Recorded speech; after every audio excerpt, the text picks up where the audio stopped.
Gracias, Alex. Un placer. Lo primero de todo, gracias por darme la oportunidad de estar aquí y aceptar la charla y poder hablar un poco, ¿no?, de seguridad en Kubernetes con tecnologías como Gvisor y Falco. Lo primero de todo, vamos a ver. Sí. Me llamo Miguel Hernández, llevo más de 6 años trabajando como investigador de ciberseguridad en diferentes compañías, telcos, es compañero de Alex en su momento en BV Nest. Y ahora estoy en Sysdig como Security Content Engineer, creando contenido para un poco más educacional, para que la gente aprenda un poco lo que es la seguridad y estar más protegidos, ¿no? He sido ponente en diferentes eventos de seguridad como la RUTEC, Navaja, Nocon, Cybercamp, etcétera, y en internacionales como Hacking the Boss o KubeCon este año. Y también durante estas charlas, pues a veces desarrollaba algún código que otro con algún compañero de NES como José Ignacio Escribano o Ruth con Disconfusables o Fake Video Forensic o Spyscraft, que este último es para detectar si te habían suplantado identidad en diferentes redes sociales de contactos utilizando reconocimiento facial, ¿no?, para ver si te habían suplantado. Este es un poco mi perfil y ahora pues estoy más en el mundo de seguridad en Cloud Native o Kubernetes, contenedores, etc. Hasta ahora he estado más en un mundo de Machine Learning y seguridad más tradicional. ¿De qué va la charla? Lo primero os voy a contar un poco de Kubernetes Security o seguridad en Kubernetes. Después, ¿qué es esto de sandboxing? Porque a lo mejor nadie sabe ni siquiera qué es Gvisor, ¿no?, qué es lo que hace. Entonces iré un poco desgranando qué es esto. Después Falco, que como habéis comentado, suele salir bastante en toda la parte de threat detection, runtime security, eventos, etcétera. Pues cómo podemos seguir teniendo visibilidad dentro de estos sandbox con Falco para poder seguir detectando comportamientos maliciosos, por así decirlo, o que sugieran, ¿no?, que no se está empleando bien. Y unas conclusiones que básicamente es un resumen rápido de todo lo que hemos hablado. Voy a ir rápido porque si no, no creo que me dé tiempo a contar todo. Bueno, la seguridad ya no solamente en Kubernetes, sino generalmente no es tanto un estado, sino un proceso, ¿no? Sabemos que la seguridad 100% no existe y que vamos poniendo nuestros esfuerzos en depende de qué estados, ¿no? Antes se hacía todo en respuesta, ahora es mucho más en la parte de protección, ¿no? Tenemos que pensar en mover toda la parte de seguridad hacia la izquierda, hacia el inicio del desarrollo, al código, más que qué ocurre cuando ya te han vulnerado y todo el mundo se vuelve loco, empezamos a hacer backups, hay que hacer todo. Pues eso, la idea no es que no llegue a pasar, pero que tengas unas medidas o cumplas con unos requerimientos para estar lo más protegido posible, pues actualizando los sistemas, siguiendo las buenas prácticas, etcétera. Pero es un ciclo, ¿no? Cada vez que tienes una configuración más o menos segura, puede que detectes una nueva alerta que diga que se haya saltado tus protecciones y la respuesta es recuperarte y mejorar esa protección. Es circular. Hay otros frameworks que son más amplios, ¿no? Pero esto es un poco la overview de lo que es seguridad en general. Aquí en la parte de Kubernetes, ya en la web oficial, tenéis las 4 Cs, ¿no? ¿Dónde tenemos que aplicar seguridad? Pues en cada una de las capas. Inicialmente en la parte de cloud, si tú estás desplegando en cualquier proveedor o en tu data center, tienes que securizarlo y no exponerlo porque puede sufrir cualquier ataque, pero también cuando despliegas el clúster lo tienes que hacer de manera segura y actualizada, los componentes, etcétera. Los contenedores también tienes que desplegar de manera segura, ahora veremos. Y en la parte de código no voy a entrar, pero es otro también importante al final el acceso inicial, muchas veces el punto de entrada suele ser fallos en la aplicación que te permiten abrir una SEL o similar y poder acceder al contenedor y de ahí ir saltando, ¿no? Y lo mismo con el NIST, que tiene una guía bastante extensa donde te explica todos los pasos y todo lo que tienes que configurar para que todo sea seguro. Como os decía, en cada uno de los pasos, pues en cloud, los grandes proveedores pues tienen ya sus buenas prácticas, ¿no? Que serían reducir al máximo la superficie de ataque, pues no exponiendo puertos como el 22 el SSH a todo el mundo, que es el más típico, ¿no? activando el MFA para todas las cuentas. Esto todo aparece pues, en el CIS Benchmark o en las buenas prácticas de los proveedores de servicio, y casi siempre hay escáneres o herramientas que te permiten auditar de si tienes todo configurado, ¿no? Si luego ya hay otras de alta disponibilidad o compliance, etcétera, pero la parte de seguridad pues son los más típicos. Dentro del clúster, lo que os comentaba, si tus componentes deben estar actualizados, tienes que desplegar de manera segura, tienes que configurar bien el RBAC o los roles dentro del clúster para que no pueda haber problemas de pivoting, o ahora es deprecados PSP, pero con OPA que despliegue los contenedores correctamente o con los que tú quieras que se despliegue, la autenticación a la hora de acceder a tu clúster por completo, las credenciales que utilices, etcétera, o las network policies. Y lo que vengo a hablar hoy, que por eso voy tan rápido, es de containers, ¿no? La parte de seguridad en containers, que creo que lo comentaron ayer, ¿no? La parte de vulnerabilidades en contenedores. Al igual que hay escáneres para cloud y hay escáneres para los clusters de Kubernetes para comprobar que la configuración es correcta. Los contenedores también pueden tener dependencias vulnerables o vulnerabilidades que permitan a un atacante acceder al contenedor o elevar privilegios una vez tiene una shell dentro del contenedor, etcétera. Lo mismo con el no root privilege o no correr contenedores como root, es el mantra, ¿no? que se tiene siempre que se habla de seguridad en contenedores, pero tiene que estar presente. Luego no tengo tiempo para explicar la parte de firmas, pero es bastante interesante todo el tema de firmado de imágenes para controlar qué imágenes, solamente las imágenes firmadas se pueden desplegar. La tecnología es Cosign, la más puntera, o Notary, pero con Cosign se pueden hacer cosas bastante interesantes. Ahora también se puede firmar código, o sea, la parte de código también se podría firmar. Y con Cosign o con OSEG, que es la parte más de admission controllers dentro de Kubernetes, podemos forzar o podemos obligar a que solamente se desplieguen contenedores firmados. Con lo que toda la parte, si tú tienes un registry con las imágenes escaneadas, firmadas, etcétera, pues puedes asegurarte de que no hay tanto supply chain attack, por así decirlo, a no ser que se meta dentro del pipeline, ¿no? De que estos contenedores sean los que están firmados y no te metan otros dentro de tu pipeline que sean vulnerables. La charla, ¿de qué va? Del último punto, ¿no? De aislamiento. Esta es la parte de GKE, ¿de acuerdo? Que, al igual que otras clouds, ¿vale? Separan totalmente los diferentes componentes. En GKE o en Google va por proyectos, en AWS va por organizaciones, y lo que hacen es separar totalmente la parte de red, datos, etcétera, unos de otros, ¿no? ¿Por qué se hace esto? Básicamente porque si se te vulnera un proyecto, no te afecta al resto, ¿no? No caigan todos en cadena. Es una buena metodología, e incluso en la parte de red se hace siempre, ¿no? Lo de aislar las redes, tener todo separado, todo aislado, para que si te afectan en un sitio, pues no se propague y tengan control de absolutamente todo. Aquí vemos que puedes aislar la parte de proyecto, clúster, nodo, pod, namespace o container, ¿no? Cada una de las capas, al igual que hemos visto antes con las Cs, aquí lo tenemos con la parte de aislamiento, ¿no? Nos vamos a centrar en la parte de pods con la tecnología que veremos a continuación, que es la de JBison. Pero esto es un poco un overview de dónde viene todo esto y por qué es importante aislar.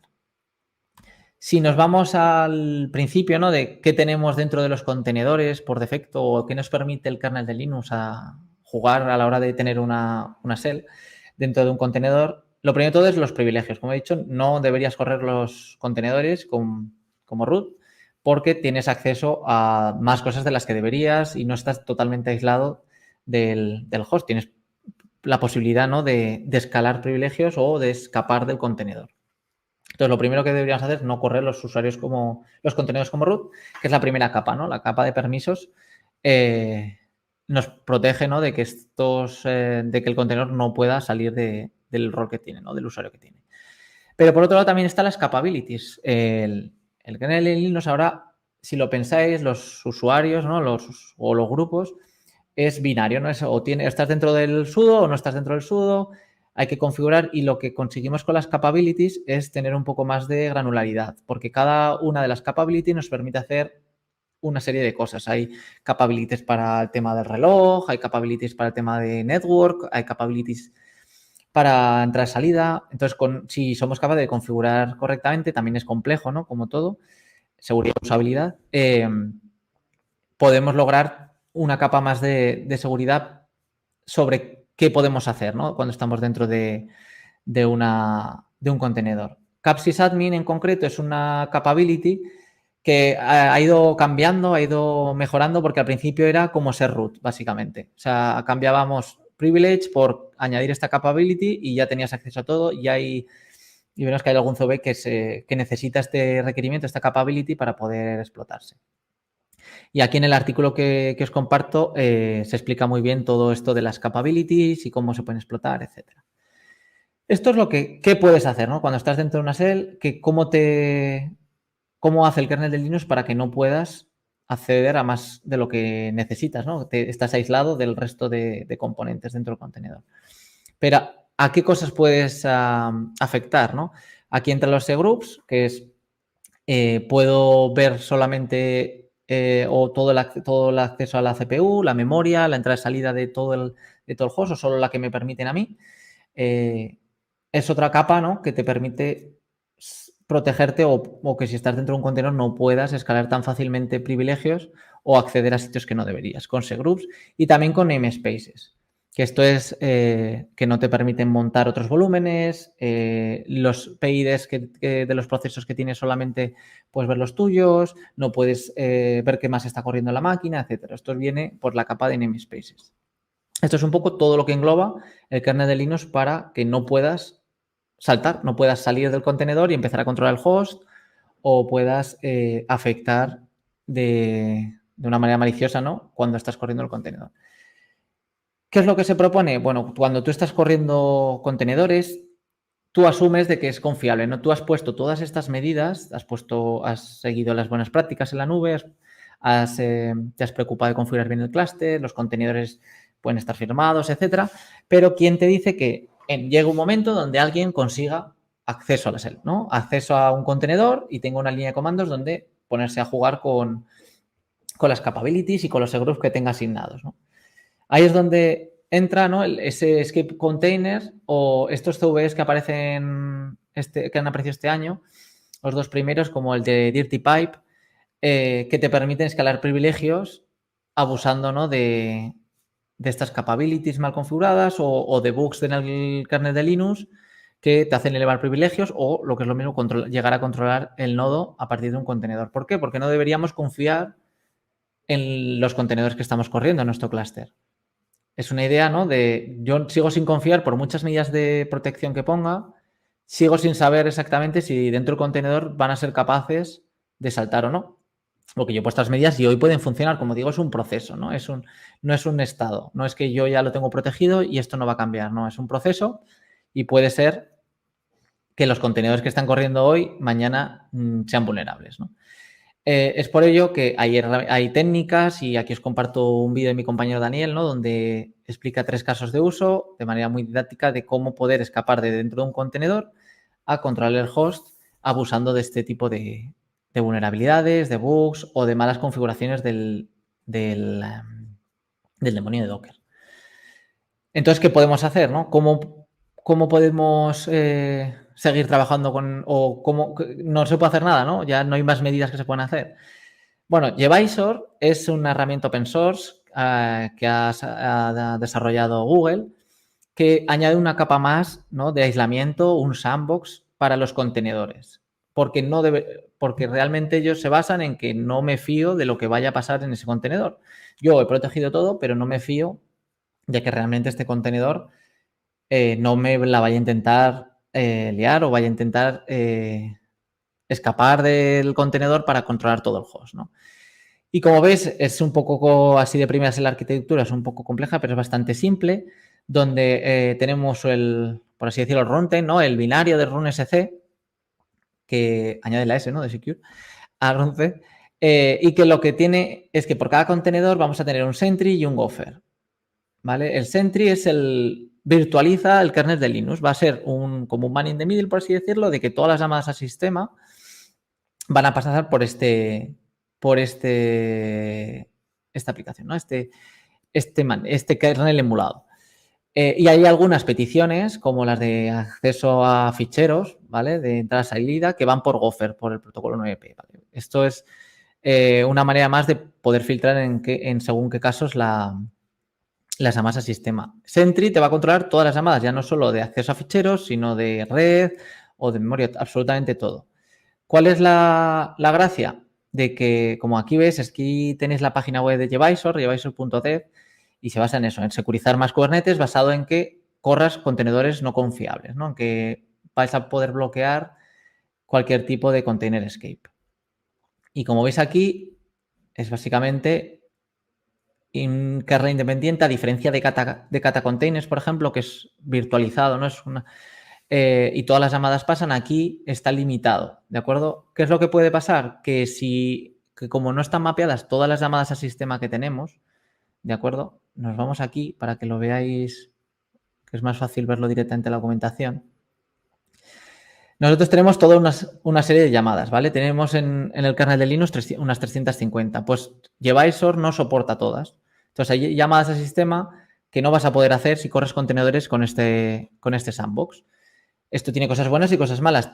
Las malas es que si tu aplicación necesita esa llamada al sistema, no va a poder correr aquí, como no ocurre con Katacoda, que por ejemplo con Kata Containers, que en esto no es dependiente de aplicación. Aquí sí, aquí puede ser que pase. Por otro lado, si una vulnerabilidad depende de una llamada al sistema que no está mapeada, como puede ser el caso de esta, la CVE 2020-14386, pues ya te dicen que no es vulnerable Jevisor. ¿Por qué? Porque va a intentar hacer cosas que no tiene privilegios para hacerlo, no está mapeada la llamada al sistema, etc. Entonces te añade esa capa de aunque tú llegues y aparezca una nueva vulnerabilidad que afecte a tus contenedores por X o por Y, si la llamada al sistema no está implementada o no tiene suficientes permisos para hacer la llamada, no vas a verte afectado, ¿vale? Eso es un poco la gracia de esto. Lo voy un poco rápido, pero ya os digo que si no, no da tiempo. ¿Vale? Entonces, la gracia es que depende de las llamadas que quieras hacer, se va bajando en cuántos privilegios necesitas para hacer según qué cosas, ¿no? ¿Cómo se instala? Pues básicamente lo tenemos aquí. En Installation, vais a documentación, instalación. ¿Y qué es lo que va a hacer esto de aquí? ¿Vale? Esto se va a bajar el binario de runsc. ¿Vale? Está aquí. Aquí es como lo compruebo. Esto de aquí es este binario de aquí que lleva los componentes de Sentry, Gopher, etcétera, configuración, etcétera. Te lo vas a bajar, lo vas a comprobar, luego se va a bajar el runtime para que containerd entienda que quiero correr con runsc, los contenedores que quiero correr con ese sandbox, lo vamos a meter, lo vamos a poner al directorio bin y vamos a instalarlo en Docker. Entonces, cuando quiera, lo de la S en runsc significa secure, igual me lo inventa un poco, pero me ha hecho gracia. Que lo veo en el subtítulo. La gracia de esto es que ahora cuando yo diga que quiero correr con el runtime de runsc, pues va a correr con el sandbox de Jevisor, ¿vale? Lo primero de todo es saber si lo tengo runsc, menos version, lo tengo instalado, ¿vale? Y docker run, -it, time, Ubuntu. Tengo aquí, ¿vale? Una interactiva con esto. Pero esto está corriendo en el sandbox de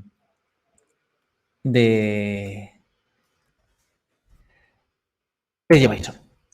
Podríamos hacer lo mismo y si tú no quieres usar el sandbox y lo quieres correr normal, pues tienes Ubuntu y ya está, ¿vale? Lo corres desde Docker, ¿vale? Pero con esto simplemente es decirle, oye, cuando te diga que el runtime es runsc, genérame el sandbox y córreme el contenedor dentro de este sandbox donde las llamadas al sistema no están todas porque se van a limitar las llamadas, Gopher va a analizar si estás haciendo depende de qué ficheros, etcétera, ¿vale? Y aquí tenéis otro ejemplo con el Hello World que se puede hacer también, simplemente es poner otra imagen, ¿no? Que no está maqueado esto, moqueado. Y aquí tenemos, pues, corriendo con Jevisor. No tiene más, ¿vale? Aquí viene un poco el intríngulis, ¿no? Esto es para Docker. ahora, ¿qué pasa con Minikube? Porque yo, o Kubernetes, ¿no? En este caso, en Kubernetes habría que montar un background, etcétera, y yo lo he intentado con la parte de Minikube, que si nos vamos a Kickstart, Kubernetes Kickstart, y tenemos aquí Minikube, ¿vale? Que es con un add-on. Vemos aquí, tenemos que correr el Minikube de una cierta manera para que entienda que el container es container que es por eso hemos instalado el SIM, para que sepa cuando hagamos el run sc que queremos correr con Gvisor y hacemos el enable, ¿vale? Yo aquí tengo una máquina, está ya corriendo el Minikube y a ver si puedo... Sí. Y Minikube add-ons list. Aquí tengo una lista, ¿vale? Y veis que está aquí Gvisor, está sin habilitar.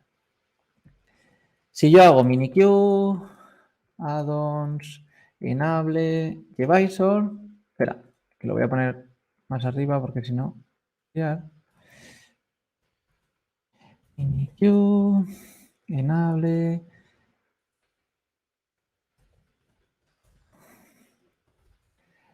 Se lo coge la imagen, la verifica y te lo añade. Entonces, ahora en la lista, pues aparece que, oye, ya lo tienes habilitado. ¿Qué es lo que ha hecho esto? Ha levantado un pod, Gvisor, aquí, para configurar todos los temas de Kubernetes para que cuando yo diga quiero levantar un pod con el runtime class Gvisor, pues me funcione, ¿no? ¿Qué es lo que pone en la documentación? Que tú ahora aquí, tú tienes esto funcionando, como ves en kubesystem, y ahora cuando yo le añada a un contenedor el runtime class Gvisor va a hacer lo mismo que con Docker, va a decir, vale, pues en este caso, este contenedor quiero que corra con el sandbox y va a funcionar, ¿no? Pues aquí el Gvisor en YAML, ¿vale? Y si yo digo kubectl, apply, "-f", Gvisor en Jinx, me crea el pod. Y si yo kubectl, get pods, diríamos, ya estamos teniendo un contenedor corriendo en Gvisor. Pero ves que aparece container created. Esto es porque la documentación no está actualizada y hay que jugar un poco más, ¿vale? Es un poquito más difícil de que hacer que funcione. Pero no es problema, ¿vale? El otro entorno está funcionando. Ya os voy a decir, si vamos a kubectl, get event, esto es básicamente por si seguís la documentación que os paso. ¿No? Aquí está crasheando, como veis, dice, oye, no puedo levantar, hay un código aquí que está reservado, algunas cosas aquí de CNI que no está permitido, etcétera. ¿Qué es lo que hace ¿Qué es lo que hace el add-ons? Si nos vamos a Minikube SSH, etcd, aquí tenemos un config.toml, ¿de acuerdo? Esto es lo que actualiza el add-ons, ¿vale? Que lo que hace es que cuando queramos levantar con Gvisor, pues se entienda. Pero esto no está del todo bien configurado, ¿vale? Hay que hacer unos cambios aquí para que esto funcione. Lo digo para que lo tengáis en cuenta, ¿vale? Entonces, si me vengo aquí, que es donde tengo aquí también un Minikube, status, está corriendo, kubectl, get pods, vale. delete, pod, los voy a quitar, ¿vale? Que los tenía de antes. Pins,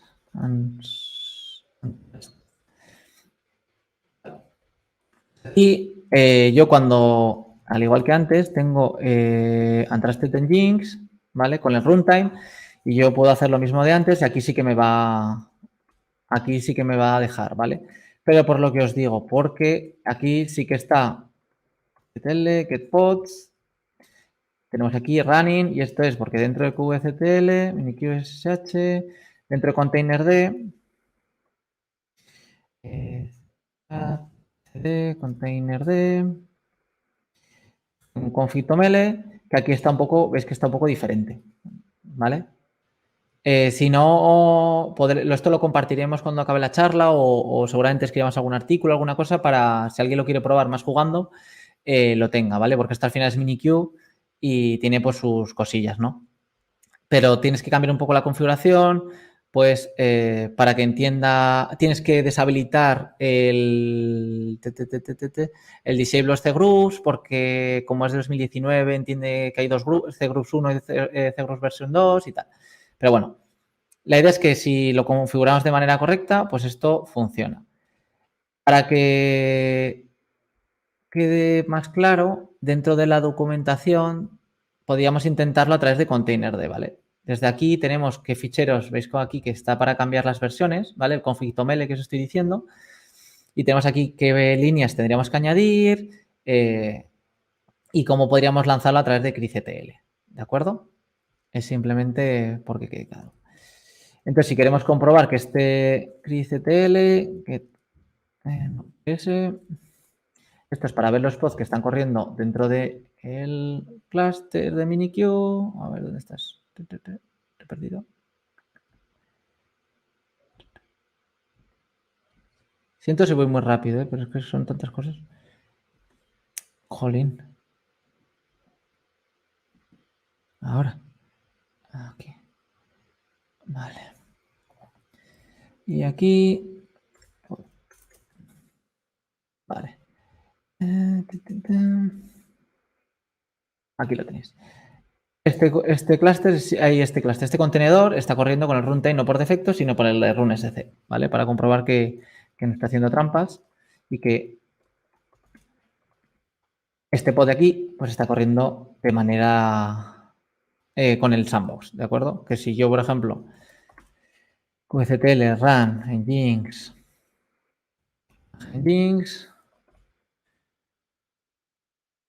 minikube sh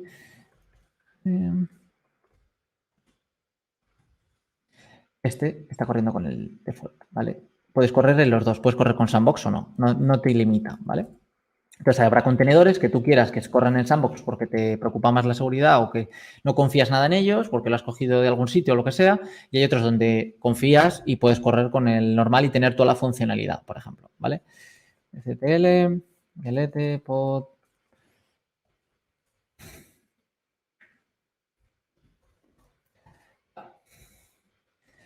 Listo esto, como os decía, pues tienes todo esto corriendo, pues esto es por si fallaba todo, y básicamente tienes que añadir el runtime class, que es el Gvisor, que el handle es cuando yo le diga que vaya por runsc, por Gvisor, tirará de runsc y crear el sandbox para cada uno de los containers, ¿vale? Luego entraré un poco más en detalle si tengo tiempo. Y ves aquí, pues lo mismo que hemos visto. Esto no lo voy a hacer en directo, porque si no ya sí que se nos va muchísimo la hora. Pero en GKE ya tiene habilitado el Gvisor. Tú puedes lanzar una pool de nodos, ¿vale? Como veis aquí, está Demo Gvisor, la pool por defecto y la pool que he creado con Gvisor, porque la pool por defecto no te deja habilitarlo, ¿vale? Entonces, esto lo que hace es crearte una pool con habilitado este sandbox para que cuando tú le digas a un contenedor, oye, córreme con Gvisor, te lo va a correr en esa pool, ¿vale? Como veis, HTTPD está corriendo en esta pool, ¿vale? En cambio, si yo no le digo nada, pues si Box o Nginx, pues me lo corre si no le añado, pues me lo mete en la pool por defecto, ¿vale? Un ejemplo así más tonto es que tú si intentas levantar un contenedor comprometido que quieres que eleve privilegios dentro del GKE y que esté corriendo en Gvisor, no te deja. El contenedor hace crash loop backoff, no consigue arrancar porque cuando levanta el contenedor y trata de hacer el override del runc o del sandbox, ¿vale? O del demonio, no es capaz porque esa llamada no está permitida o no está contemplada, entonces te haces el crash loop backup, te lo tira error y no es capaz de levantar el contenedor. Con lo que alguien que quisiera acceder a tu GKE, o sea, tuviera la posibilidad de lanzar un contenedor comprometido para después saltar o escapar del contenedor y controlar todo el clúster, no sería capaz si están dentro del sandbox. Como veis aquí abajo es ya lanzando una shell dentro de este contenedor comprometido y si tiro el exploit, por así decirlo, te está esperando y como no está corriendo por aquí, pues no es vulnerable, ¿vale? Es un ejemplo dentro de GKE. Y ahora llegamos a Falco. ¿Por qué llegamos a Falco? Vale, estos todavía seguíamos en la metodología, ¿no?, de prevención, de que no te afecte diferentes problemas porque lo has configurado lo mejor posible de la manera más segura. Pero sigue sin tener una parte de detección. Esto no detecta nada. Si al final es capaz de saltárselo o tú tienes devisor, pero hay llamadas al sistema, o ver documentos dentro o ficheros dentro del contenedor que no están limitados porque no tendría sentido, ¿no? Hay llamadas que sean o no sean, las necesitas, pues de alguna manera tienes que tener visibilidad dentro de esos contenedores. Y encima si hay un sandbox es todavía más complejo, ¿no?, de poder tener esa visibilidad. Entonces Falco lo que te permite, que yo creo que ya lo han comentado en otras charlas, ¿no?, la introducción a Falco, esta herramienta de Runtime Security que puede leer tanto eventos de Kubernetes, de K8S o del kernel de Linux, ahora con los plugins de diferentes fuentes, en la cloud, etcétera. Y con estas librerías es capaz de tener un anillo, ¿no?, para poder recoger los datos del kernel y pasar unas reglas para detectar y decir, vale, esta regla casa con esta llamada sistema y esto es una alerta, ¿no? Es básicamente como tener ojos dentro de los contenedores. Pues incluso con los sandbox vamos a poder tenerlo, ¿no? Básicamente, cuando tenemos Falco, ¿vale? Podemos tener, vamos a poner aquí, pum, pum, pum. A ver. Falco. No, Falco no.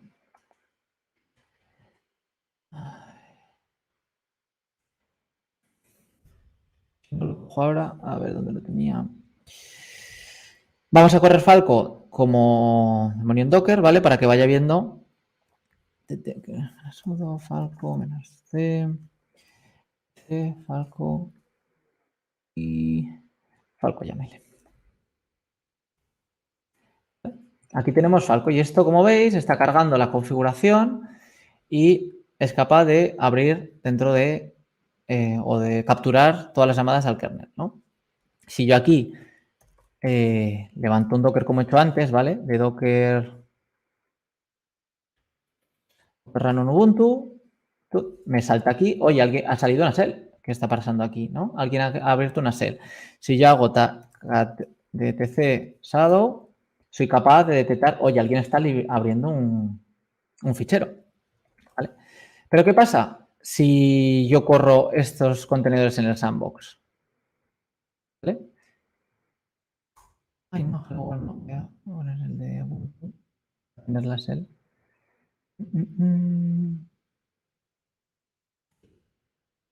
Es que han ido saliendo, ¿vale? Pero este de aquí es, oye, algo ha pasado.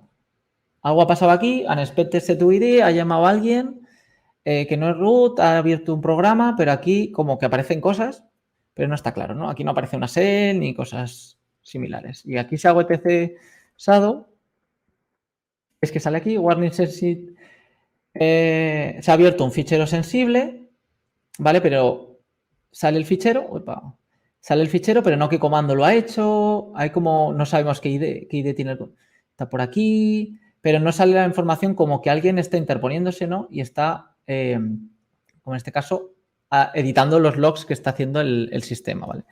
Touch, bin, ¿vale? Lo mismo, yo puedo abrir un fichero, o sea, crear un fichero en un directorio sensible y que aparezca. Lo que queremos es que conectarnos dentro del sandbox, ¿vale? A Falco, ¿vale? Para que pueda ver lo que aparece en Sentry o las llamadas que aparecen ahí para poder tener mejor visibilidad de qué está pasando realmente dentro del contenedor cuando hace la llamada, porque información al final es el poder, ¿no? De poder detectar de mejor manera. Entonces, lo que tenemos que hacer es configurar Falco. A ver, creo que lo tengo por aquí. Copiar y pegar, será más fácil. Vale. Voy. Estoy volando, ¿eh?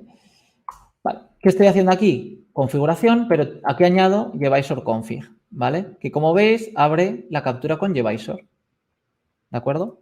Como veis, aquí, cuando vuelvo a hacer el mismo ejemplo, aquí tenemos un error, donde antes aquí era un warning, ¿vale? Porque ahora tengo más visibilidad y sé exactamente lo que está pasando, sé qué comando ha sido, que esto no aparecía antes, ¿de acuerdo?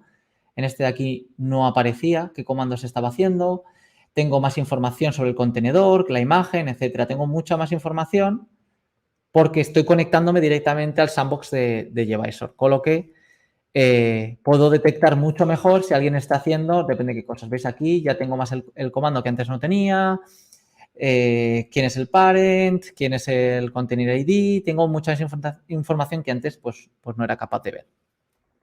¿Vale? Aquí salimos y lo tendríamos aquí como, oye, se ha cerrado la SEL. Esa es la visibilidad que conseguimos, ¿no? Que tenéis aquí cuando corremos sin la configuración de Gvisor es mucho más complejo, no tenemos información del todo. Cuando nos conectamos a través de la configuración, pues somos capaces de tener mucha más visibilidad y ver qué realmente pasa dentro del contenedor. Si os preguntáis qué hay dentro de ese fichero, cat, etc, falco, podinit, la gracia es el sync, que es donde va a leer. ¿Dónde te conectas? ¿Dónde está el socket? ¿Dónde está ese punto? ¿Vale? ¿Dónde está este punto? ¿No? Pues básicamente lo configuras con ese fichero que si vais a las guías, ¿vale? Si tenéis diferentes artículos, ¿vale? Dentro de Falco, en el blog tenéis también el artículo donde aparece todo esto, veis la imagen y etcétera. Ves aquí que se baja, veis aquí donde tienes el limit config y tenéis todo esto de aquí, ¿no? Y dentro de Gvisor tenéis un tutorials con configurar Gvisor. Y aquí lo mismo, tenéis un podinit, que este es el que te bajas, ¿no? Que se genera Falco, el binario ya te lo tiene para generar la configuración y te va a permitir luego pasársela cuando levantes Falco, ¿vale? Cuando lances Falco, pasarle la configuración. Si esto mismo ahora lo queremos hacer en Minikube, pues hay que hacer también algunos cambios, ¿de acuerdo? No funciona de la misma forma. Entonces, hay que trastear un poco con... Pero según... Perdón por irme moviendo. Hago lo que... Vale. Esta, como veis, es otra configuración, ¿vale? Lo único que cambia es que este endpoint es diferente porque necesitamos que sea dentro del Minikube donde está levantando los containers. Entonces, si yo abro esto de aquí con el Minikube, yo ahora voy a poder hacer lo mismo que antes. Voy a poder decir kubectl, apply, -f, untrusted container. Cuando haga el kubectl, exec, t, engine, trusted, sepa, algo he puesto mal.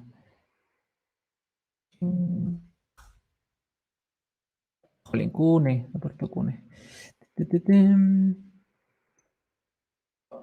Vale, no aparece la shell, ¿vale? Porque en esa no aparece la llamada dentro de Gvisor del sandbox, por eso no aparece.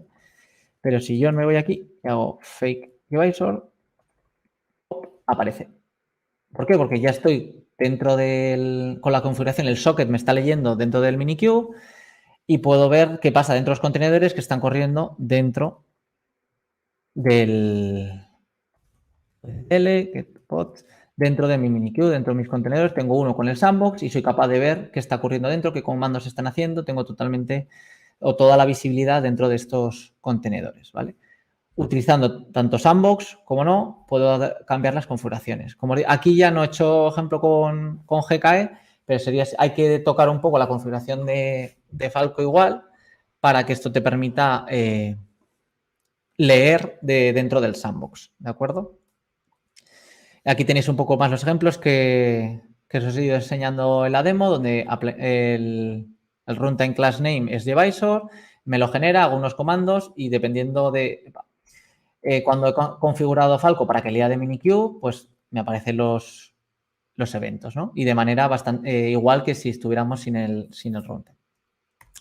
Y ya por terminar, que justo, las conclusiones son, tienes que seguir preocupándote de la prevención, de la protección, siguiendo las buenas prácticas para proteger tu nube, configurando bien los clusters de Kubernetes, el host, los contenedores y en la parte que está más ahora está un poco más avanzada, ¿no? O que están apareciendo cosas, es cómo protegerte o añadir más seguridad con Sandbox. Que, por ejemplo, está Gvisor, también está Kata. Y sin olvidarse nunca de que tienes que seguir añadiendo capas en la parte de detección y respuesta. Aquí no hemos tocado respuesta. ¿Qué pasa cuando Falco te detecta?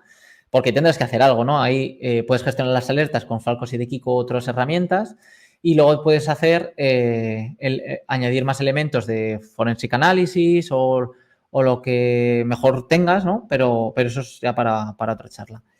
Y creo que eso es todo. Muchas gracias y espero no haberme pasado. He corrido todo lo que he podido. No, justo a tiempo, Miguel. No te preocupes, nos quedan ahí 3 minutillos.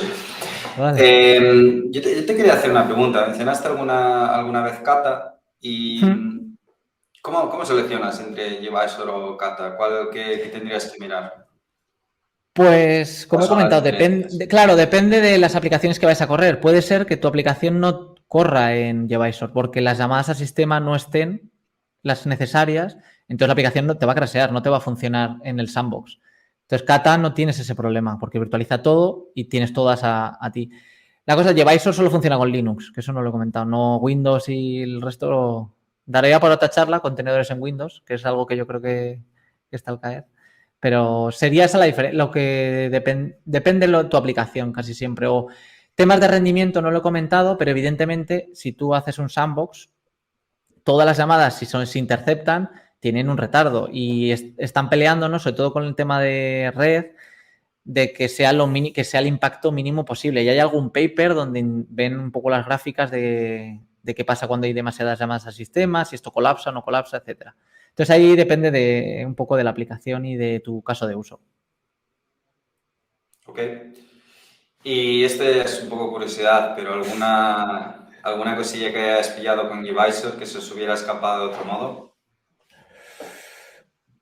Pues por ahora no, porque esto, lo que sería la integración de Falco con Gvisor es súper moderna, o sea, no llevará ni un mes, yo creo, y se están haciendo cosas para que funcione mejor en GKE o que sea más automático, etcétera. Entonces, por ahora, lo que a mí me ha gustado es intentar tirar CVEs o contenedores corriendo vulnerables y ver qué pasa cuando los corres dentro de Gvisor, de ver cómo, oye, pues este CVE no tira o no es capaz de explotar porque dentro del sandbox no es capaz. Es lo más divertido de todo, ver que de ese tipo de cosas. Hay otras pues que a la hora de configurarlo todo y tal, pues es más costoso, como os digo, no es como lo tenían hace 3 años, que era Enable el add-ons, lo habilitabas y te lo hacía todo, pero una vez lo tienes está divertido jugar, sobre todo con eso, con el tema de vulnerabilidades y tal. Pero por ahora no hemos llegado al punto de ver cosas muy locas. Estamos en ello, porque seguramente salgan, pero estamos en ello. Perfecto, pues nos mantienes informados. Muchísimas gracias, Miguel. Justo a A ti. tiempo, que estabas muy ocupado por el tiempo. Perfecto. Hasta luego.